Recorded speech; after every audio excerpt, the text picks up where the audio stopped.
Hello my dear students, I am Yashika. बहुत सारे students मुझे कमेंट कर रहे थे इस वीडियो सीरीज़ को कंप्लीट करने के लिए, सो हियर वी गो। इस वीडियो में मैं डिस्कस करूंगी refraction at a spherical surface और फिर मैं डिराइव करूंगी lens makers formula. Lens makers formula NCERT में बहुत ही कॉम्प्लिकेटेड वे से डिराइव करा हुआ है, बट मैं आपको इस वीडियो में बहुत ही सिंप्लीफाइड वे बताऊंगी लेंस मेकर्स फार्मूला को डिराइव करने का। और ये जो डेरिवेशन है ये इक्वली वैलिड है आपके बोर्ड एग्जाम में। तो कॉम्प्लेक्स चीज़ों को सिंप्लीफाई करके पढ़ाना ही मेरी एक्सपर्टीज़ है। सो बिना किसी देरी किए इस वीडियो को शुरू करते हैं। अगर आप चाहते हो कि ऐसी हेल्पफुल वीडियोस आपसे मिस ना हो जाए, इसलिए चैनल को सब्सक्राइब कर दो और इस वीडियो को लाइक कर दो। अभी हम डिस्कस करेंगे refraction at a spherical surface. मेरे पास ये एक स्फेरिकल सरफेस है। इसके जो राइट में मटेरियल है उसका रिफ्रैक्टिव इंडेक्स है n2 और जो लेफ्ट में मटेरियल है इसका रिफ्रैक्टिव इंडेक्स है n1।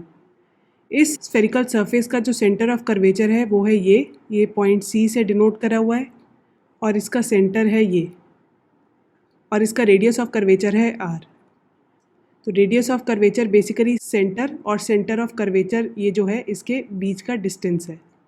तो अब मैं डिस्कस करती हूँ केस है क्या। ये जो ऑब्जेक्ट O है, इससे जो लाइट रे निकल रही है वो स्फेरिकल सरफेस पे इस पॉइंट पे स्ट्राइक कर रही है।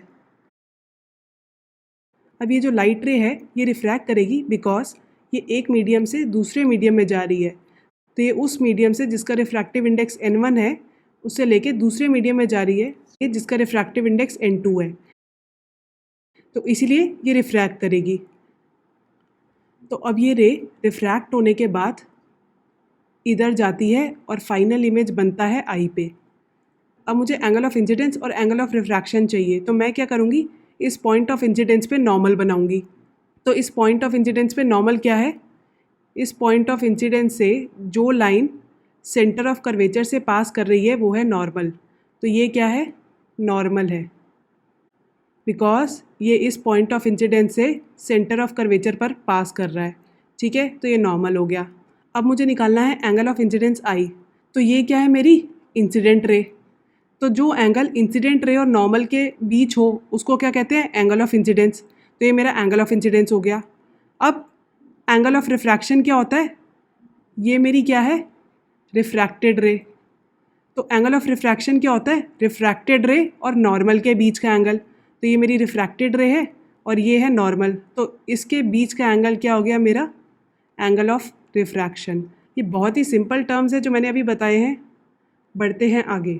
तो अब ये मैंने लिखा हुआ था हटा दिया है। अब कुछ और चीज़ें ले लेते हैं। ये ऑब्जेक्ट का डिस्टेंस इस पोल से है u, तो ऑब्जेक्ट डिस्टेंस u है। इस ऑब्जेक्ट O का जो इमेज बन रहा है वो I पे बन रहा है, और इस केस में इमेज डिस्टेंस, जो इमेज का डिस्टेंस है पोल से, वो है v। तो ऑब्जेक्ट डिस्टेंस u और इमेज डिस्टेंस इसमें v है। तो अब हमें ऐसा एक्सप्रेशन डिराइव करना है जिससे हम u, v, r, n1 और n2 को रिलेट कर सके। तो हमें ऐसा एक्सप्रेशन डिराइव करना है अभी के लिए। तो मैं ये सारी मार्किंग्स अभी हटा देती हूँ। तो बेसिकली अब ये क्या हो रहा है, ये रिफ्रैक्शन हो रही है यहाँ पे।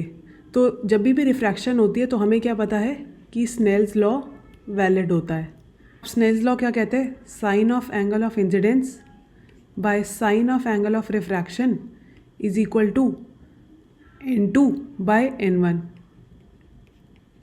तो ये हो जाता है n1 sine i equal to n2 sine r।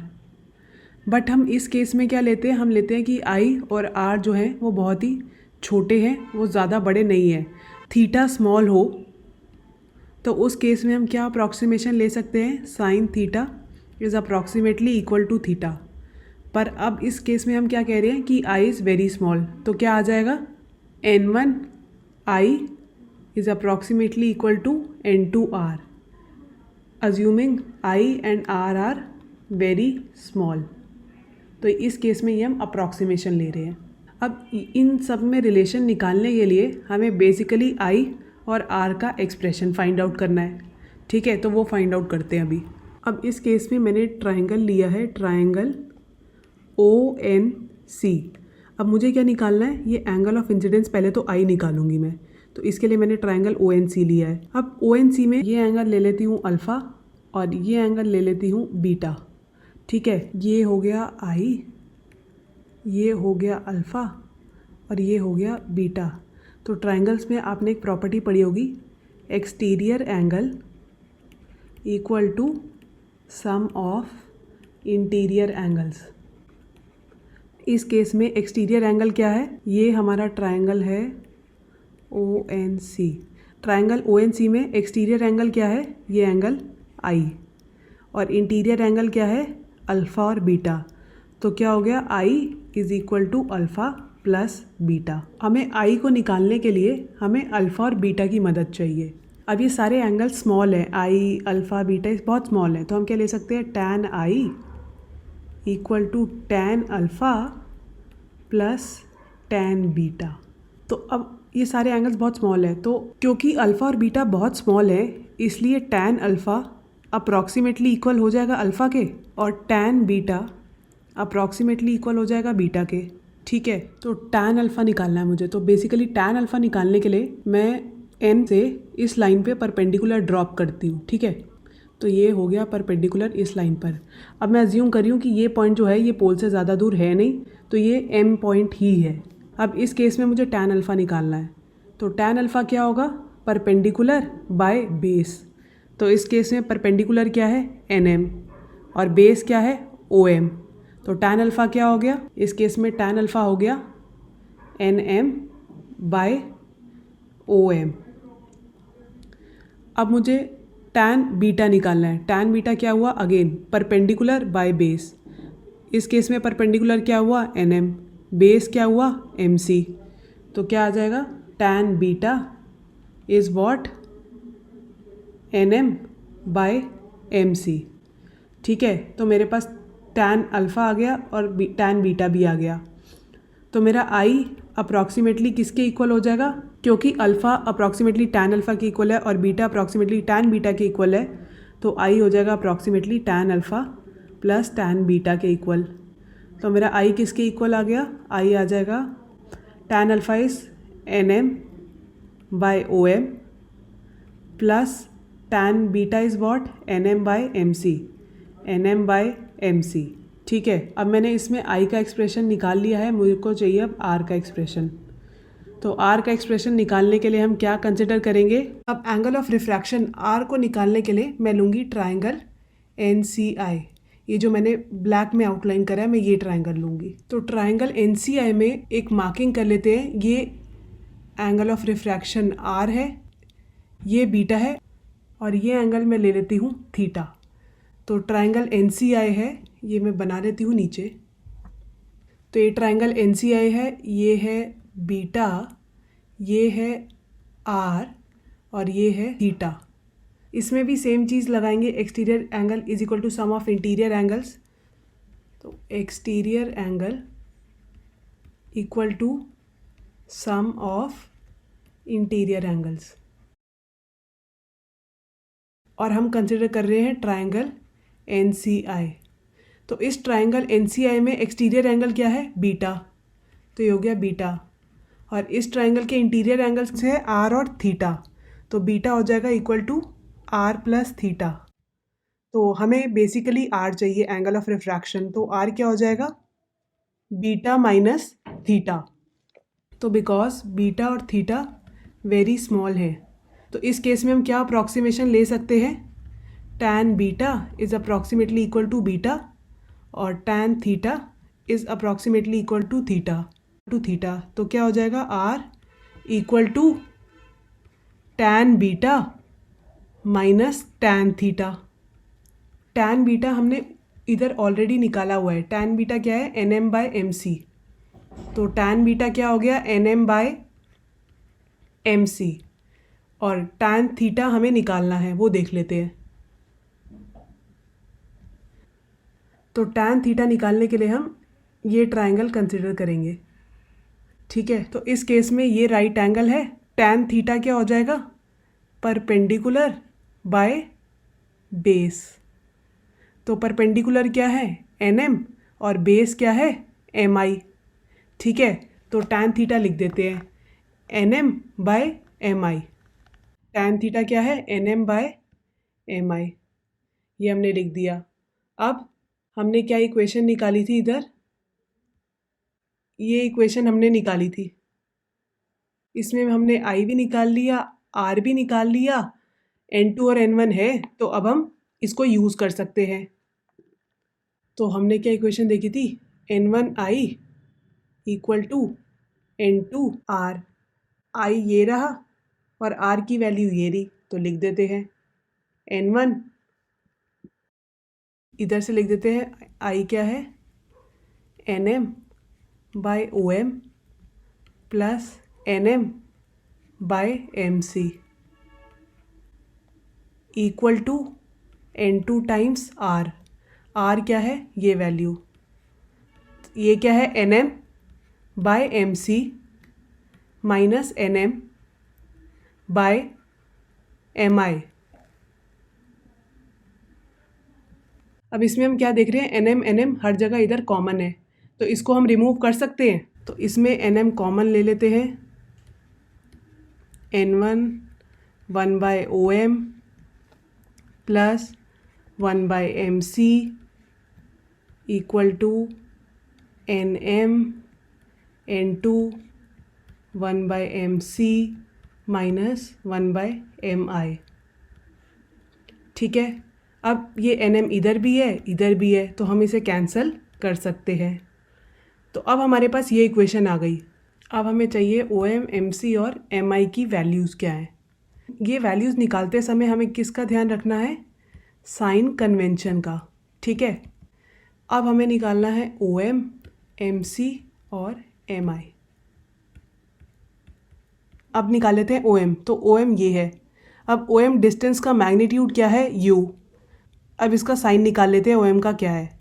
तो बेसिकली इस केस में लाइट कहाँ से आ रही है, इंसिडेंट लाइट इस डायरेक्शन में, तो ये क्या हो गई, इंसिडेंट लाइट की डायरेक्शन। तो सेंटर से जो ये O पॉइंट है उसका डायरेक्शन अगर निकालें तो वो कैसा है, ऐसा। तो वो क्या है, opposite to direction of incident light. ठीक है, तो इसको हम क्या ले लेंगे, माइनस U। तो माइनस मैंने क्यों लिया, बिकॉज इंसिडेंट लाइट की डायरेक्शन इधर है और ये जो ऑब्जेक्ट रखा हुआ है उसका डायरेक्शन जो है इस सेंटर से वो opposite to direction of incident light है। ठीक है, अगर ये समझ आ गया तो मुझे कमेंट सेक्शन में लिखो गॉट इट। अब आते हैं MC पर। तो ये M है और ये C है, इसका मैग्नीट्यूड क्या है, R। अब इसका साइन निकालना है क्या है, तो C जो है वो सेंटर से इस डायरेक्शन में है, तो ये डायरेक्शन और इंसिडेंट लाइट की डायरेक्शन सेम है ना, तो इसीलिए तो MC इसलिए हो जाएगा प्लस R। अब बचा MI। अब M ये रहा, I ये रहा, MI का डिस्टेंस का मैग्नीट्यूड क्या है, V। अब साइन कन्वेंशन के अकॉर्डिंग निकालते हैं। अब ये रहा हमारा सेंटर पॉइंट। अब ये जो इमेज जो है सेंटर से, इसका डायरेक्शन क्या है, ये। अब ये डायरेक्शन जो है ये इंसिडेंट लाइट की डायरेक्शन जैसे सेम है, इसीलिए ये क्या हो जाएगा, MI प्लस V। ठीक है, तो मैंने OM, MC, MI का अकॉर्डिंग टू साइन कन्वेंशन लिख दिया है। अब हमें यही इक्वेशन यूज़ करनी है और लिख देना है। तो N1 1 बाय OM क्या है, माइनस U, तो 1 by minus U plus 1 by MC, 1 by MC क्या है, plus R equal to N2 1 by MC क्या है, plus R, 1 by plus R minus 1 by MI क्या है, प्लस V। ठीक है, तो अब इसको थोड़ा रीअरेंजमेंट कर लेते हैं। ये हो गया minus N1 by U plus N1 by R equal to N2 by R minus N2 by V। तो अब मैं इस टर्म को इधर ले जाती हूँ और इस टर्म को इधर लेके आती हूँ, तो ये क्या हो जाएगा, minus N1 by U plus N2 by V equal to N2 by R minus N1 by R। तो इसको ऐसे लिखते हैं, N2 by V minus N1 by U equal to, अब ये 1 बाय R कॉमन है, ठीक है, इसको बाहर ले लिया और ये क्या आ गया, N2 माइनस n1। अब हम डिराइव करेंगे लेंस मेकर्स फॉर्मूला। अभी हम कंसिडर करते हैं कॉन्वेक्स लेंस। अब ये जो कॉन्वेक्स लेंस है इसके दो रिफ्रैक्टिंग सरफेस है, एक ये वाला रिफ्रैक्टिंग सरफेस और एक ये वाला रिफ्रैक्टिंग सरफेस। इस वाले को हमने नाम दिया है n1 और इसको नाम दिया है n2। इस रिफ्रैक्टिंग सरफेस का रेडियस ऑफ कर्वेचर है r1 और इस रिफ्रैक्टिंग सरफेस का रेडियस ऑफ कर्वेचर है r2। हमने ये ऑब्जेक्ट O लेंस के सेंटर से रखा है एट अ डिस्टेंस u। ये लेंस जो है इस ऑब्जेक्ट O की इमेज I बनाता है जिसका सेंटर से है डिस्टेंस v। ठीक है, अब हम डिस्कस कर लेते हैं कि इस ऑब्जेक्ट O की इमेज बनती कैसे है। अब O से जो लाइट रेज आती है वो सबसे पहले इस रिफ्रैक्टिंग सरफेस से रिफ्रैक्ट करती हैं और ये रिफ्रैक्टिंग सरफेस इस ऑब्जेक्ट O की इमेज बनाता है कुछ यहाँ पे, ये I1। तो ये I1 जो है इस ऑब्जेक्ट O की इमेज है जो ये वाला रिफ्रैक्टिंग सरफेस बना रहा है। ठीक है, अब ये I1 जो है इस दूसरे रिफ्रैक्टिंग सरफेस के लिए एक ऑब्जेक्ट है। तो ये वाले रिफ्रैक्टिंग सरफेस के लिए I1 ऑब्जेक्ट है और ये वाला रिफ्रैक्टिंग सरफेस I1 को ऑब्जेक्ट लेके फाइनल इमेज बनाता है I। तो अब मैं ब्रीफ कर देती हूँ क्या है।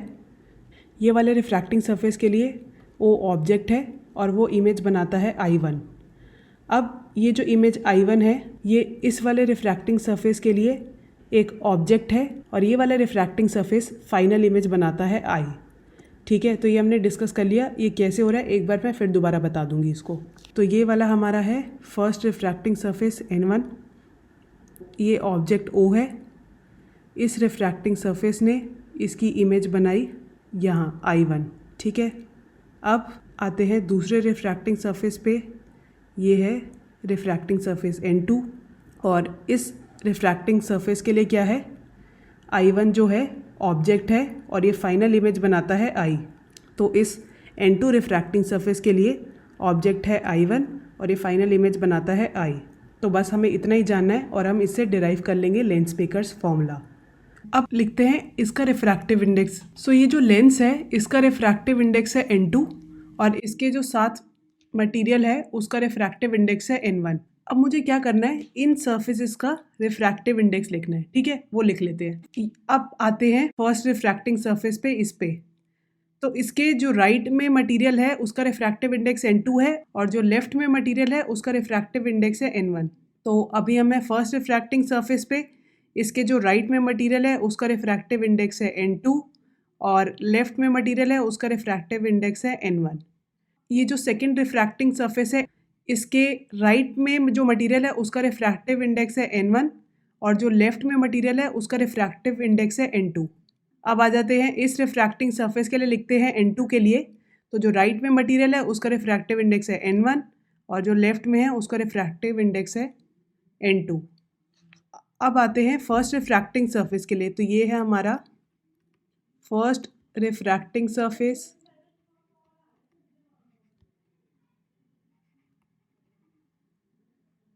और ये है हमारा सेकेंड रिफ्रैक्टिंग सरफेस।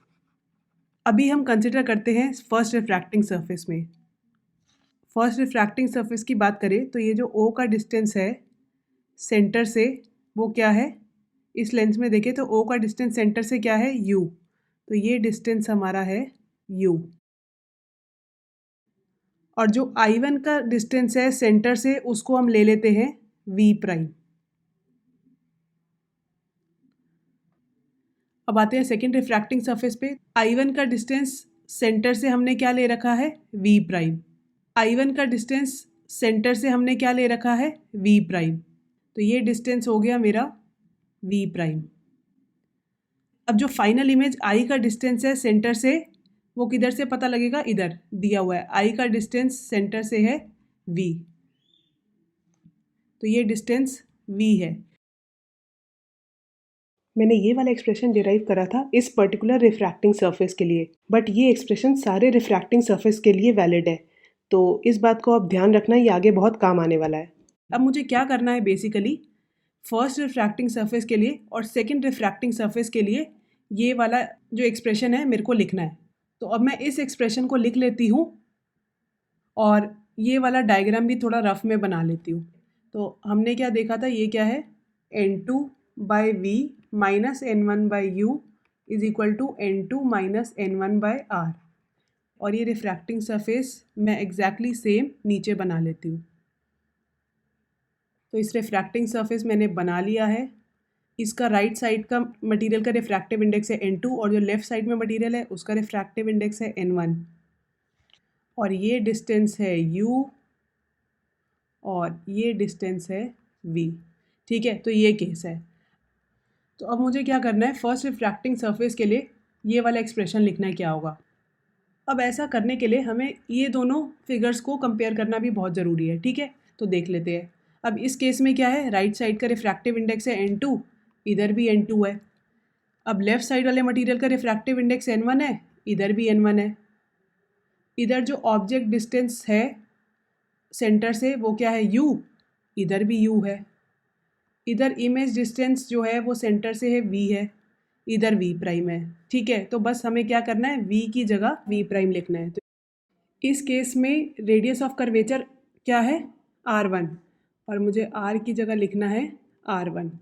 तो ये वाला इक्वेशन फर्स्ट रिफ्रैक्टिंग सरफेस के लिए हो जाएगा N2/V prime minus N1/U is equal to N2 minus N1/R1। अब आ जाते हैं सेकेंड रिफ्रैक्टिंग सरफेस पे। तो ये वाले केस को और इस केस को कंपेयर करेंगे और देखेंगे क्या चेंजेस करने हैं हमें ये वाला एक्सप्रेशन निकालने के लिए फॉर सेकेंड रिफ्रैक्टिंग सरफेस। तो अब इन दोनों केस को कंपेयर करें। इस केस में लेफ्ट वाले मटेरियल का रिफ्रैक्टिव इंडेक्स N1 है और राइट वाले मटेरियल का रिफ्रैक्टिव इंडेक्स N2 है। बट इस केस में लेफ्ट वाले मटेरियल का रिफ्रैक्टिव इंडेक्स N2 है और राइट वाले मटेरियल का रिफ्रैक्टिव इंडेक्स N1 है। तो इसमें बेसिकली क्या, जहाँ N1 है उसकी जगह N2 लिखना है और जहाँ N2 है उसकी जगह मुझे N1 लिखना है। तो इन दोनों केस में आप देखो N2 और N1 की जो पोजीशन है वो चेंज हो गई है। तो मुझे N1 की जगह N2 लिखना है और N2 की जगह N1 लिखना है। ठीक है, और दूसरा चेंज क्या है, इधर ऑब्जेक्ट डिस्टेंस U है, तो इधर जो ऑब्जेक्ट है वो मेरा I प्राइम है, तो उसका डिस्टेंस सेंटर से V प्राइम है। तो दूसरा मुझे करना है U की जगह लेना है V प्राइम, क्योंकि इधर मेरा ऑब्जेक्ट डिस्टेंस U है और इधर ऑब्जेक्ट डिस्टेंस V प्राइम है। इधर जो इमेज बन रही है I पे और उसका डिस्टेंस सेंटर से है V, और इधर भी जो मेरी इमेज बन रही है I पे और उसका डिस्टेंस सेंटर से है V। तो इधर V में कोई चेंज नहीं है, बस ये चेंजेस करने हैं। और दूसरा, इधर इस रिफ्रैक्टिंग सरफेस का रेडियस ऑफ कर्वेचर R है और इस केस में रेडियस ऑफ कर्वेचर है R2। तो इस केस में हमें क्या चेंज करना है, R की जगह R2। तो अब ये इक्वेशन लिख लेते हैं फॉर सेकेंड रिफ्रैक्टिंग सरफेस। अब इस केस में मेरे को लिखना है N2 की जगह N1, N1/V माइनस N1 की जगह लिखना है N2/U की जगह लिखना है V prime is equal to N1 minus N2। अब R की जगह लिखना है R2। अब इधर बहुत बच्चे कंफ्यूज हो सकते हैं कि मैंने इसको डिराइव करने में साइन कन्वेंशन क्यों नहीं यूज़ करा। ये मैं पहले ही बता दिया था कि ये जो इक्वेशन मैंने डिराइव करी है ये सभी रिफ्रैक्टिंग सरफेस के लिए वैलिड है। तो valid for all refracting surfaces. क्योंकि ये वाला एक्सप्रेशन हर रिफ्रैक्टिंग सरफेस के लिए वैलिड है, तो ये इस रिफ्रैक्टिंग सरफेस के लिए भी वैलिड होगा और इस रिफ्रैक्टिंग सरफेस के लिए भी वैलिड होगा। और इस एक्सप्रेशन को डिराइव करते टाइम मैंने साइन कन्वेंशन ऑलरेडी ले लिया था, इसलिए मैंने इन दोनों रिफ्रैक्टिंग सरफेसेस के एक्सप्रेशन लिखने में साइन कन्वेंशन नहीं लिया। बट इन जनरल इस इक्वेशन में अगर हम किसी स्पेसिफिक केस के लिए इसको यूज़ करेंगे तो इसमें हम साइन कन्वेंशन यूज़ करेंगे। हमें इसमें V, U और R के प्रॉपर साइंस यूज़ करने हैं। इसको हम बिना साइन कन्वेंशन के यूज़ नहीं करेंगे। इस केस में मैंने इसलिए साइन कन्वेंशन नहीं यूज़ करा बिकॉज ये वाली इक्वेशन जो है ये जनरल इक्वेशन ये हर टाइप ऑफ रिफ्रैक्टिंग सरफेस के लिए वैलिड है। तो चाहे वो इस टाइप का रिफ्रैक्टिंग सरफेस हो चाहे वो इस टाइप का रिफ्रैक्टिंग सरफेस हो, ये मैंने एक जनरल इक्वेशन लिखी है इन दोनों रिफ्रैक्टिंग सरफेसेस के लिए। लेकिन अब मैं अगर किसी पर्टिकुलर केस में इक्वेशन यूज़ करूँगी तो इसमें मैं वी यू और आर का प्रॉपर जो है साइन कन्वेंशन के साथ वैल्यू डालूंगी। आई होप आपको ये बात समझ आ गई हो। बहुत ही इंपॉर्टेंट चीज़ है जो मैंने बताई है। बढ़ते हैं आगे। तो मैं इसको दे देती हूँ, ये है मेरा इक्वेशन नंबर 1, ये है मेरा इक्वेशन नंबर 2। तो अगर मैं ऐड करूँगी 1 और 2 को तो मुझे क्या मिल जाएगा, n2 by v prime minus n1 by u plus n1 by v minus n2 by v prime is equal to n2 minus n1 by r1 plus n1 minus n2 by r2। अब इस case में ये terms common है, ये cut जाएंगी तो ये क्या आ जाएगा, n1 बाय v। इधर भी थोड़ा रीअरेंजमेंट करेंगे, n2 माइनस n1 को बाहर ले लेंगे, n2 minus n1 by r1 minus n2 minus n1 by r2। अब इधर n2 माइनस n1 कॉमन है तो ये हो जाएगा n2 minus n1 1 by r1 minus 1 by r2। n1 दोनों साइड कॉमन है तो उसको बाहर ले लेंगे, 1 by v minus 1 by u। अब फाइनली मैं ये n1 को इधर ले जाऊंगी तो ये इक्वेशन बन जाएगी 1 by v minus 1 by u is equal to n2 by n1 minus n1 by n1 हो जाएगा 1 और ये आ जाएगा 1 by r1 minus 1 by r2। तो इसमें मैंने v और u और n2 n1 r1 r2 के बीच रिलेशन निकाल लिया। अब एक और रिलेशन निकालना है। तो अगर मेरा ऑब्जेक्ट जो है वो इन्फिनिटी पे होगा, ठीक है, तो उसकी इमेज कहाँ बनती है, फोकल लेंथ पे। ठीक है, तो इस कॉन्सेप्ट को यूज़ करके मैं फोकल लेंथ का भी फॉर्मूला निकाल सकती हूँ। तो u को माइनस इन्फिनिटी पुट करा, v को f पुट करा, तो ये क्या आ जाएगा 1 by f minus 1 by minus infinity is equal to n2 by n1 minus 1 by r1 minus 1 by r2। तो 1 बाय इन्फिनिटी ज़ीरो होता है तो ये सिंपली क्या हो जाएगा 1 by f equal to this. तो 1 बाय इन्फिनिटी ज़ीरो होता है तो इसलिए मैंने सिर्फ लिख दिया 1 by f is equal to this. अगर हमें कोई भी लेंस बनाना है किसी गिवन फोकल लेंथ का तो हम उसको बना सकते हैं बाय सूटेबली चूजिंग r1 और r2 और n2 और n1। ठीक है, तो हम किसी भी फोकल लेंथ का इसको यूज़ करके लेंस बना सकते हैं। इस फॉर्मूला को कहते हैं हम लेंस मेकर फॉर्मूला। इसको लेंसेज बनाने में काम आता है। अब आपने देखा ये जो लेफ्ट वाला सारा एक्सप्रेशन है ये किसके बराबर है, 1 बाय एफ के। ठीक है, तो इस फॉर्मूला को मैं नाम देती हूँ इक्वेशन नंबर 3। तो ये मेरी इक्वेशन 4 ले लेते हैं। तो इस टर्म की जगह मैं अगर 1 बाय एफ लिखूँ तो ये वैलिड है, तो इधर लिख लेते हैं फ्रॉम 3 एंड 4। मैं सिंपली इसकी जगह 1 बाय एफ लिख दूंगी। ठीक है, तो ये क्या हो जाएगा 1 by v minus 1 by u is equal to 1 by f. तो ये क्या हो गया मेरा, ये हो गया थिन लेंस फॉर्मूला।